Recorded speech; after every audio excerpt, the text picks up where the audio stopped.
Voilà, et Jean-Paul Rouve et Michel Blanc font la causette. On est bien en Alsace. Très bien, c'est on pour est ça ravis. qu'on se cause. Ben voilà. On est ravis de vous accueillir. Jean-Paul Rouve, Michel Blanc. Jean-Paul qui signe son 3e film. Excellent film qu'on a découvert ce matin avec un superbe casting. Vous allez nous en parler. Annie Cordy, Michel Blanc à vos côtés. Un Mathieu Spinozzi que je ne connaissais pas et que je trouve éclatant. Et Chantal Lobby. C'est un film que vous direz sur quoi? C'est un film sur la vie, sur le temps qui passe? Oui, sur la vie, oui. C'est une comédie de la vie. C'est ça, ça parle de nous.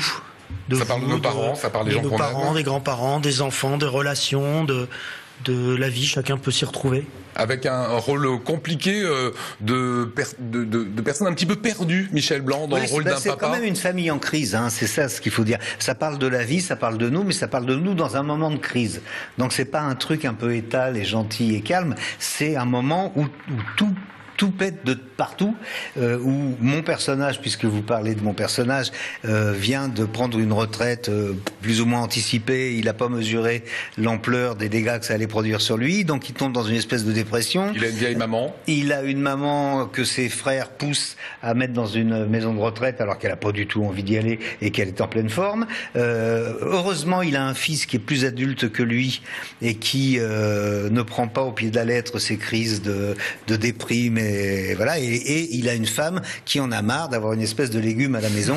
Et voilà. C'est Chantal Lobby. Voilà, alors je vous propose tout cela en images, bande-annonce, regardez. Surprise! Que reste-t-il aux amours? Surprise. Bah tu manges pas? Ils font des menus que pour les vieux. T'as l'air en forme, ça fait plaisir. Vieille photo de ma jeunesse. C'est ta grand-mère. Qu'est-ce qui se passe? Elle a disparu.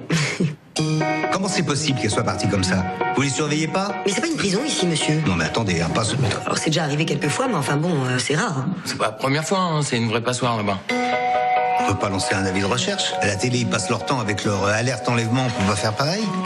Première question, est-ce que votre mère est majeure? Tu t'énerves pas. Hein. On voit tout, nous, ici. Une mère plus jeune que son fils, t'as déjà vu ça, toi?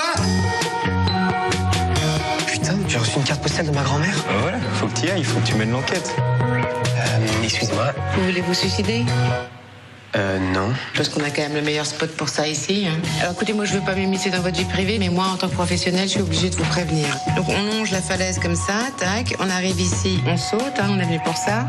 Sauf que en cas de vent, retour en arrière. Là, je compte pas me suicider, en fait, je suis plutôt quelqu'un qui aime la vie. Ah bah il faudrait le dire à votre visage alors, parce que là on peut pas deviner. Hein. J'en peux plus qu'on décide tout pour moi. Tu comprends?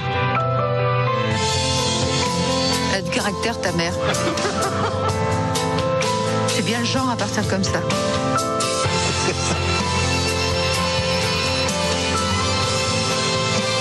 Allez, à ta grand-mère. Voilà, comédie très tendre signée de Jean-Paul Rouve, casting étonnant et une Annie Cordy qu'on n'imagine pas une seule fois chanter. Hein, c'est une actrice qu'on a en face de nous. Ah oui, c'est une actrice, elle est extraordinaire. J'ai pensé à elle tout de suite. Dès que j'écrivais, je pensais à elle. C'est une actrice fabuleuse. On peut la voir. 86 ans, 86 ans, rôle. Elle a l'âge du rôle, mais je peux vous dire qu'elle n'a pas 86 ans, elle a 20 ans, quoi. Hein, c'est hallucinant. J'étais obligé de la ralentir quand on tournait. Quand elle marche, je disais non, mais marche moins vite, là, c'est pas possible, c'est pas crédible. Parce qu'elle court, elle est hallucinante, quoi, hallucinante. Alors Michel Blanc, vous êtes comédien, mais aussi réalisateur. Ça n'a pas été trop compliqué de se faire diriger par quelqu'un d'autre? Alors, d'abord, comédien et réalisateur. Oui. Non, d'abord, d'une manière générale, moi, quand je suis sur un plateau en tant qu'acteur, je ne me mêle que de ce qui me regarde par définition.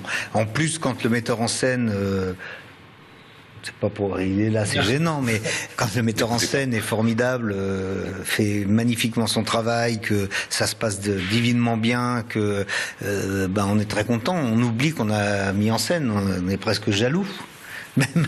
Et ça marche. Mais, non, ça s'est passé de manière. Je sais bien que tous les gens qui viennent parler des films qu'ils ont faits disent c'était une ambiance formidable, machin, etc. Et des fois c'est pas vrai. Et moi j'ai jamais menti là-dessus.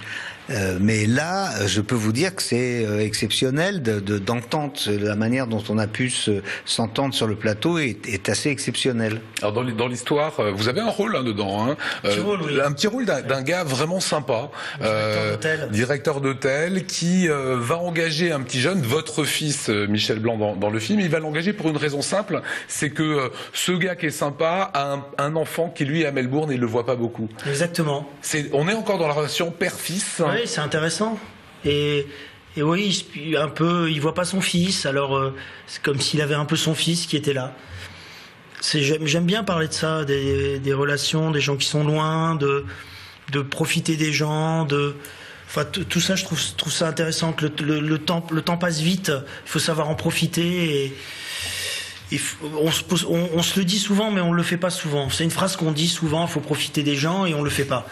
Donc oui, ça m'intéresse de parler de ça. Voilà, comment s'est passée la réalisation avec des grands acteurs autour de vous?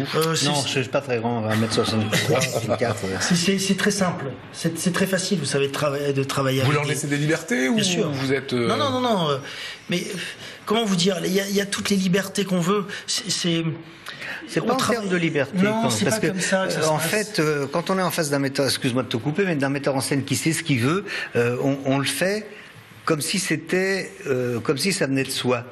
C'est-à-dire qu'on est libre puisque ça vient de soi, sauf que c'est ce qu'il veut. Il est arrivé à vous l'expliquer de manière un peu impressionniste. Vous savez ce qu'il veut, vous le faites, vous avez l'impression d'être libre, vous avez l'impression de faire ce que vous voulez. En fait, vous faites ce qu'il veut. Ça marche. Donc c'est simple. Voilà. C'est très drôle, ça, oui. Parce qu'on est très loin de l'univers des Robin des Bois. C'est comme ça qu'on vous a connu. On vous a vu après dans des rôles un peu plus forts. Là, c'est un vrai film dense. C'est un film de réalisateur. Bah oui, je sais pas. En tout cas, c'est le film que je voulais faire, c'est l'histoire que je voulais raconter. Ce mélange d'émotions, c'est vrai, comme vous avez parlé, mais aussi d'humour. Peut-être que ça se rapproche un peu des Robin des Bois quand même, parce que j'aime ça. Et je suis ravi là d'entendre les salles, d'avoir fait un film où il y a où on écoute et on entend les gens rire, des blagues que vous avez pu écrire sur un coin de table. Ça, c'est jouissif. Voilà, c'est parfois triste, c'est parfois tendre, c'est parfois drôle. Ce film c'est la vie, c'est un peu vous, en fait. Vous êtes tout ça à la fois. On est tous ça. Bien sûr.